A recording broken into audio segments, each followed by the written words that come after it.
Всем привет, мужики. Вот хотел рассказать про стабилизаторную тягу. Вот про эту вот в этих местах. Она у нас идет на Nissan Almera. Ну и на Renault Logan то же самое. Вот, видите, она в этих местах.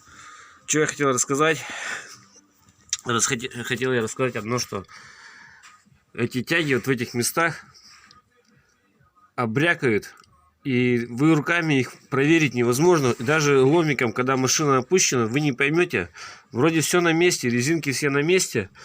Но вот эта вот тяга, она мне выебала всю голову, если честно.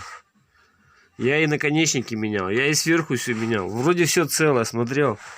А потом уже когда снял полностью, подрамник вытащил с машины, блядь, и увидел у них хождение, небольшое хождение. Но бряк был, как будто что и снизу молотком колотили, блядь. Вот. Я засунул сюда резинку, подложил вот такую, все, и все бряки в машины пропали. Вот такие дела. Вот как брякает тяга стабилизатора. Ну, всем пока, может, что кому помогло, поможет это. Давайте, до свидания.